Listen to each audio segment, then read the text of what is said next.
are you? Good. How are you today? Good. Good. Nice to see you. I'm here in the beautiful Ojai Valley. It's January and it's finally over 60 degrees.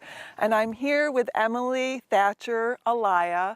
And you probably know more about citrus than any other person I've ever met. And so how did you acquire all this knowledge about citrus? Well, I was born here and grown up with citrus. My great-great-grandmother settled in Ojai in the 1870s, so it's in the family blood. On the friend side? Yes, on the friend side. She had one daughter who then had 6 children, and my grandfather, Elmer Friend, was really a pioneer citrus grower in the valley. Cleared a lot of land, purchased this property from the original homestead owners, and he was interested in good tasting tangerines, and he found a market with the Chinese New Year to send tangerines up to San Francisco. And so he was always searching out different varieties. And what year was that? So what year did he clear this land and establish Friends Ranches? And really from the 30s through the 70s, he was really active. He died at the age 92, and he worked his whole life, never finished high school, just wanted to grow citrus. But really in the 40s through the 60s, he was sort of pioneer, trying out different varieties. He was one of the first people to plant the pixie tangerine in the Ojai Valley, and Dancy tangerines were very popular at the time. So his whole motivation was growing citrus that tasted delicious. That's what he wanted to do. His focus was on flavor rather than size or beauty. His focus was flavor, whereas the other model is big fruit, beautiful fruit, ship it east. Bigger is better. Bigger is better, but it doesn't always taste better. Right. And I've tasted your fruit, and it is. We actually just tasted some when we were walking down here on your beautiful property, and it was delicious. Yep. But so, what can you tell? How many different varieties do you grow? We grow 16 varieties of tangerines, also called mandarins. The 2 most popular that we grow are the Ojai Pixie, which gets ripe March through June, and the W. Murcott, which is also sold under various trade names like Cuties or Delights throughout the state and the nation. But those are the most popular sort of. So the Pixie, and this is known, Ojai Valley is known as the home of the Pixie Tangerine. And did you help start the Ojai Pixie Tangerine Marketing Association? I think... I didn't help start it, but I jumped in after coming back from college and being away, and sort of have had more energy than my dad's generation to really focus on Facebook and e-blasts and all that kind of stuff that some of the older generation don't get on top of. Right. So who started the Ojai Pixie Tangerine Association? My father, Tony Thatcher, Jim Churchill, Bob Davis, and Mike Shore, and they're all longtime Ojai farmers. They all grow pixies. We banded together so that we would have enough fruit to actually fill a pallet and send it up to San Francisco. This was 20 years ago. And now we pack probably about 100 pallets a week, and we go from March through June, and we lease space in a big packing house over in Fillmore. Okay. So why does the Pixie grow so well in Ojai? And I have to tell you, I don't think I've ever heard of the Pixie growing anywhere else except for this area. Well, it takes persistent, persnickety farmers that want to grow it, because pixies these aren't pixies, these are Tahoe Golds, but pixies are generally, we get a lot of this size, which is not big enough for most growers to want to deal with, so most growers just don't want to deal with such a small piece of fruit. It's harder to grow, it takes more pruning, it's alternate bearing, you only get fruit every other year. They're more difficult to grow. And how many picks so you only get 1 pick off a tree a year, where lemons you get 3 to 4 picks off of 1 tree? Yes. So pixies is just 1? Yes, all tangerines is just 1 harvest a year. So it really is an exotic specialty fruit. Yes. Okay. And what makes it different? I'm sorry. What makes it different than the mandarins and the clementines and the satsumas? What makes it different? Flavor and Sweeter? not necessarily sweeter, but it has lower. The pixie tangerine has a lower acid content, so it appears sweeter, although it'll have 13% sugar. W. Murcott will have 13% sugar, but the pixie will appear sweeter because it has less acid in it. Okay. So, and they really are, I mean, you can eat them and eat them and eat them because they don't have that acid. You know, if you eat 3 navel oranges, you're going to get a tummy ache, but you could eat 8 pixies and I've done that. Yeah. Every meeting I go to in the wintertime when the pixies are getting harvested in Ojai, any ag meeting that I go to, there's always a bowl of pixies and we're all sitting around eating them. Yep. And one of the things I also noticed about pixies is their skin is thin. Yes. And are they known as zipper skins? They peel very, Yes. okay. Yeah. Yeah, you could call them a zipper skin. And the peel on a pixie comes off in one piece as opposed to a navel orange where you've got several pieces, or a clementine that it's sort of a brittle skin is what I call it. It's just So maybe we can go into your packing house and try a little bit of that. But before we leave, I know in Ventura County, there's such a crucial thing going on right now. And we just talked about how nature is in charge. And of course, we have insects and they're part of nature. And in particular, we have a pest that has been found in Ventura County. And I know you have some definite... It's scary. Yeah. It's scary. The Asian citrus psyllid, it's called, or ACP, which can carry a disease called Wang Long Bing, or HLB. So you hear ACP, HLB. The difficult part is we don't want the insect to get established because it could be that somebody has a diseased tree in their backyard or in their grove. And once we get the insect established, you know, it's like malaria or AIDS or something. The insect can really spread that disease around far and wide very fast. The psyllids are much like aphids. They're very small. They can blow around in the wind. They breed productively. So you have not found one in Ojai Valley, which is wonderful yet. Thank goodness, yet. Yes. But say one was found, how long would it take for it to destroy a tree, for instance, if it was...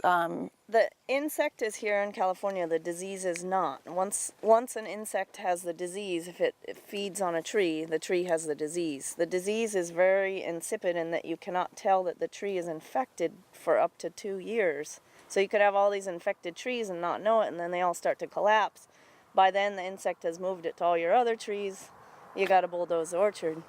And the difficult part in California is that we're not used to spraying on a calendar basis. We don't use a lot of insecticides. This is especially true in the Ojai Valley. We have all of our other insect pests are under very good biological control. Occasionally we'll have to treat for ants, but we have never sprayed any of these trees with insecticides. We don't own a sprayer. We're not used to dealing with insecticides. It would just completely change the way we grow our fruit. There are a lot of groves in Ojai that you couldn't drive a sprayer through because they were planted densely. There's another whole row of trees. You can't get a tractor through it. So those groves will either have to be bulldozed or take out half the orchard just to get a spray rig in. So it would really change the face of Ojai. The other part of that being a lot of growers in Ojai are hobby growers, meaning that they have 5 or 10 acres. They don't have 80-acre blocks, and it would just be cost prohibitive to be treating 5 acres at a time. So, Well, knock on wood, you haven't found it yet, and I hope you don't. I live in the Ojai Valley, and I love seeing all of our citrus, and I know it's a concern for a lot of our citrus growers in Ventura County. It's a huge concern. The message to the general public is don't move plants around. If you come up, especially from the LA Basin, Mexico, Florida, don't bring fruit with you with leaves on it because you're transporting that insect, or potentially transporting that insect. Great advice. Do not transport citrus from other states or leaves or trees from other states, or especially from Mexico. And I just watched you pick in which variety is this? This is a Tahoe Gold tangerine. A Tahoe Gold tangerine. And what's the proper way to pick a citrus? You're not supposed to pull, you're supposed to twist, correct? Twist. You want to use all citruses clipped with clippers. If you don't have clippers, twist it until the fruit pops off. You want that green button to be on there. If you pull it straight off, you're going to get a hole, and then bacteria and whatnot's going to get in there. So, but your harvesters use clippers, and a harvest bag. Yep. And their gloves. Yep. And do they use sleeves, long sleeves? Long sleeves because of the thorns. Okay. And you're going to start ramping up here to harvest in April. Yeah, we've started our tangerine harvest already. We start in December. Different varieties come into season at different times. So. Okay. But really, we're very busy in February, March, April. Okay. So. Well, thank you. And would you mind giving us a little short little tour of the inside of your packing house? Sure. Okay, great. Let's go into the packing house. Okay.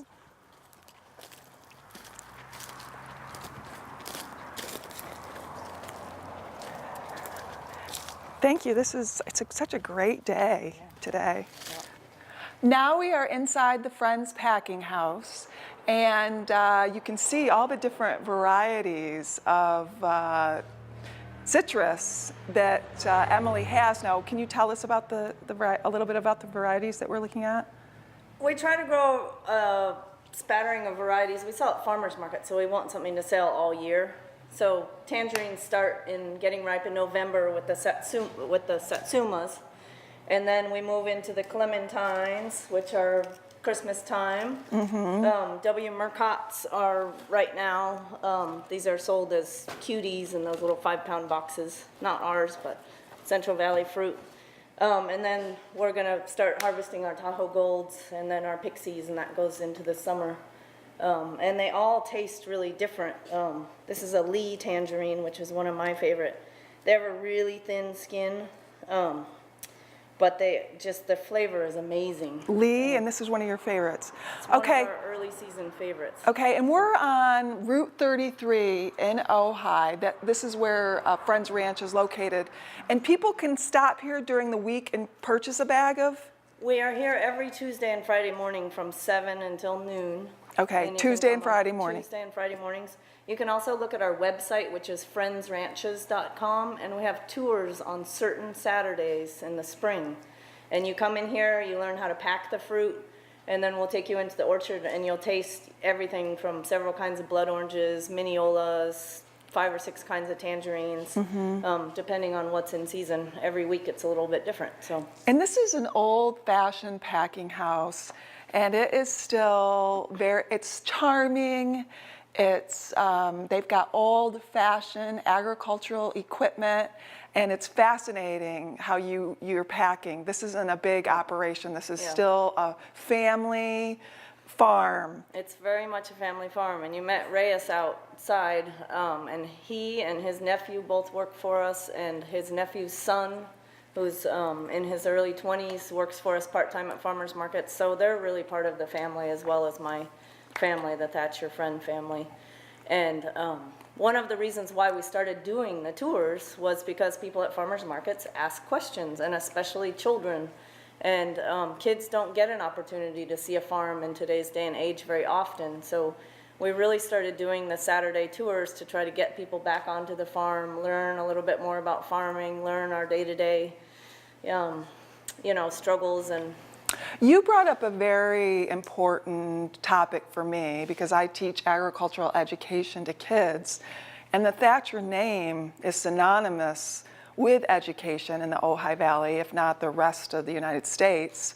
Why do you think it's important to teach the next generation about agriculture and farming and to connect them to farms? We all eat, don't we?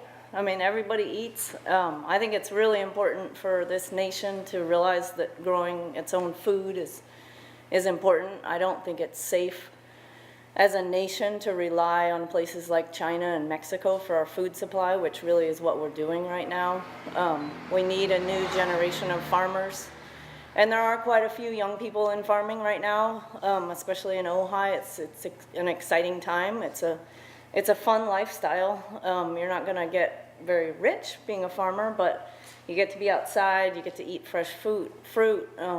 It's really good. It's a great place for kids to be raised. It's a tough California is a tough place to be a farmer because our land values are so high. But I think it's so important that this nation grows its own food. I just think it's silly to be trucking our fruit in or bringing our fruit in by boat from thousands of miles away. It doesn't make sense. And yes, and also it's the year 2013, and so many kids I ask now every field trip that I bring the kids on, I ask them, who has picked a fruit or vegetable before? And you would not believe the amount of kids that have never, ever touched or picked an orange from a tree, and how magical and how much they love it and get out of it. And it's very well documented that the benefits of connecting kids to farms and introducing them to the origins of their food. It's something, and as a farmer, like you said, it's something to be proud of. When you're growing food for people to eat, I mean, we depend on it for our survival. And you also brought up another good point. We all eat, don't we? I ask all the kids during every presentation who's connected to agriculture, and they all, look very confused. And then when I say who here eats, and they all raise their hand, and it gives them a visceral appreciation for it. Thank you so much, Emily, for taking the time to meet with us today. And again, your website is? friendsranches.com. Okay. And please visit. We have mail order, and the tours really are fun for the whole family. We've had all ages, and it's really nice. And if your kid has never pulled an orange off the tree and eaten it, please come. It's really a good time. Yeah, it's a great place to bring your family, to maybe have a picnic, but you also are going to have to buy some of their orange juice and some of their oranges to take on your picnic when you're going up on Route 33 in Ojai. And she is right. These leaves are the most delicious. Oh my gosh. They just have a deep tangerine flavor that you can't get in a piece of fruit that's come from China. Well, thank you again. And this is my February Farmer of the Month Grower Spotlight, Emily Ayala Thatcher. And we will see you again next month. Thank you. Thank you. Emily invited us to meet one of your employees. And can you what is your name? Reyes Estrada. Reyes Estrada, what a great name. You sound like a movie star. And Mr. Estrada, how long have you worked for Emily or for the Friends Ranches? I started in 1972. 1972. Yeah. So over 40 years. Almost. Yep. Yeah.